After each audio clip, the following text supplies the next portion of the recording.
All right. Time for a little bit of Who Says No. I didn't say that right. Hold on. Time for a little bit of Who Says No. Yeah. That's better? Yeah. All right. That works. Who says no? Who says no to these trades? We're going to throw some hypotheticals out there, and we want to see. We try to make these as juicy as we could, and maybe some of these will come to fruition. But let's get the first one going here. We've got, ready for this one? We've got a big name. Look it up.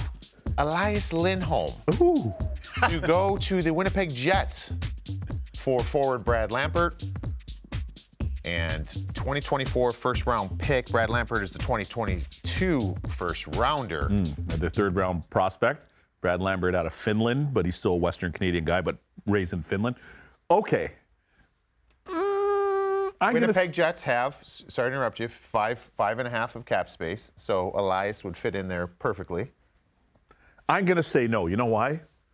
The Jets have been fire this year. And I don't know if you add a player like Lindholm into your top six, how that changes the mix from how they're humming along right now. Put it this way. I'm going to kick it to you, Billy. Maybe that's more of a want than a need. Because the way they're structured right now, I like their lineup up front. What about you?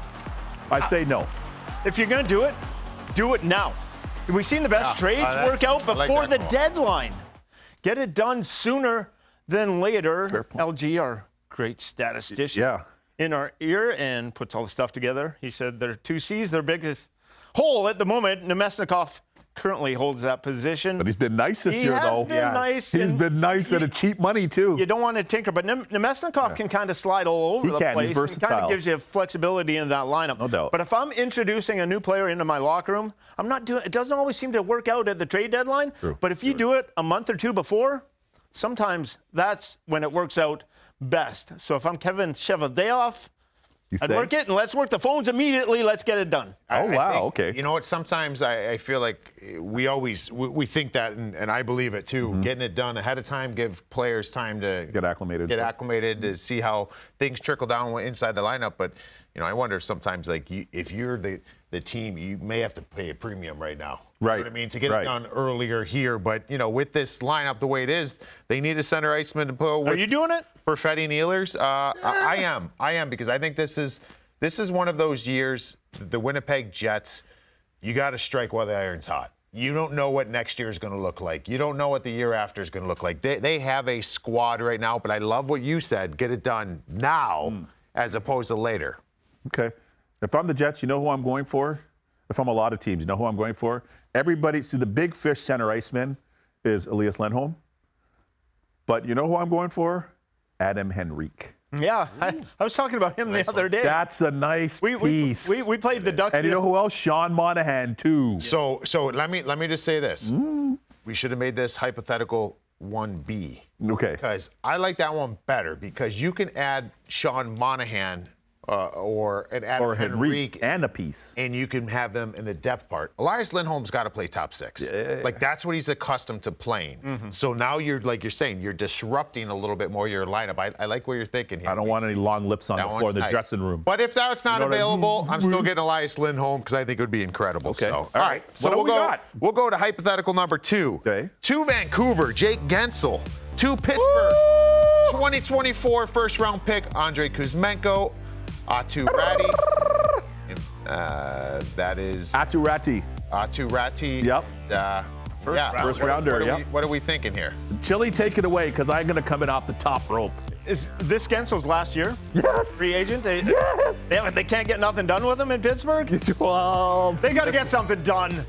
Jake Gensel, if they want a chance in Pittsburgh, if they're the oldest or second oldest team in the NHL, if they want to win a Stanley Cup and believe that they can do it this year, they're not doing it without Jake Gensel. They're not with those parts coming the other way. I can guarantee you that much. So you're saying no? No, I'm not doing that. No, I'm not doing this trade. I'm signing Gensel to an extension. I'm paying the man his money. Well, hold on, no. I'm getting him in a jersey. Like, you know the team better than I do. We talk about his comps. Yeah. I'm just being devil's advocate. He's a nine. I'm being devil's advocate. I agree with you 100%. You know the team better than I do. I'm not trading Jake Gensel. I'm just saying devil's advocate. Yeah. Willie Nylander's contract, what it came in at, like, the Jake Gensel camp, anybody that's in that situation, you just sit back. Let the market take care of itself. Yeah. Like, you talk about some of his comps, I mean, significant dollars they're going to have to be paid and term for Jake Guentzel. You doing this one? Do you think Sidney Crosby's going to let it happen? I'm on the line with Sid right now. That's the whole key. That's Fenway Sports Group, Redbird Capital Sports Group, ownership. Hey, you better talk to Sid. You better talk to 87 ownership group. That's what I'm doing. I don't ever want to see Jake play for another team. I actually don't see him playing for another team. I hate this one through and through. And let's just even but if I'm Van, forget going to Earl's. I'll do this deal right now on Robinson Street. If I'm the Canucks, Vancouver? I'm doing this deal 100%. right now. 100%. Bring him there and meet him at White Spot. I don't think a white Pittsburgh. spot. Hey, Billy, taking a White Spot for a little afternoon brunch. Good old White Spot. All right, so we're all on the same page. We don't like this trade. We wouldn't do it if we're the Pittsburgh Not Penguins. if we're the Pens. All right, we'll go trade number 3, a guy you just mentioned.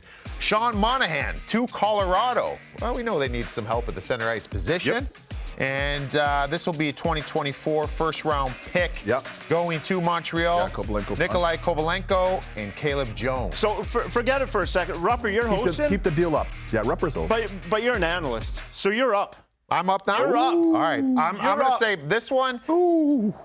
I'm going to say yeah to this one. I think Colorado, that's an area of concern, but we also said with Monahan, and I hate to go back to when Monahan was in Calgary, but he can play depth. If you need him to play depth, they got to figure out what's going on with Ryan Johansson, what he is going to be. Is he going to be third, second line center, where this shakes out? They need a center ice depth in Colorado. I like this one. I do this one.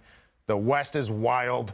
It's going to be an absolute juggernaut of a conference to come out of. You need depth. Sean Monahan's having himself a year right now, too. He's healthy, too. He's motivated. He's playing well under Marty St. Louis, who's done a great job rejuvenating his career.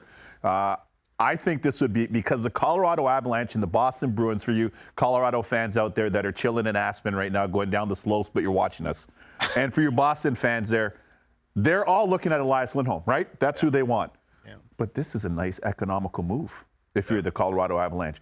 I would say yes to this deal unless, and here's a big curveball, boys, unless they can get Nazem Kadri back from the Flames. Oh, that's interesting. I would unless do this they can get back their ex. If not, this is your new one. I would do that. Right here, my partner. Two here. LG, I got to pay him about $20-25 after the show or whatever's going on. Because we can play center, can win faceoffs. Yes. That's enough to get the deal done for me. Yeah. I love that he is versatile in that role. And Sean Monahan, we saw what Colorado was able to do with the Lehkonen trade. I thought that was important. The Cogliano trade. Very. They made fourth line kind of adjustments. That team's thin. Forget about it. McKinnon's the MVP. Yeah. The way that he's been able to drive that team. But come playoff time, he is going to need some help. Yeah. And Monahan would help that cause. Big body, too. Long range, too. And to go to the Montreal standpoint, if you could fetch a first-round pick for Sean Monahan, why and a couple not? Prospects or a couple players, roster players potentially, you got to do it, right? Yeah, why not? 100%. For Montreal, you want to accrue assets right now. Yeah. As many as you can. We got time for one more. That's this it? This one is to Edmonton. Okay. The math. Marc-Andre Fleury at 50% retained. So that'd be 175 retained. 2 Minnesota would be Philip Broberg, and the 2019 who was the 2019 8th overall pick. I'll say exactly like my buddy Chris used to say. Yep. I'd do this if I was Edmonton. Sounds like the guys that bid on the storage unit. That's what I'm talking about. Yeah. Storage wars. That's what you I would do this.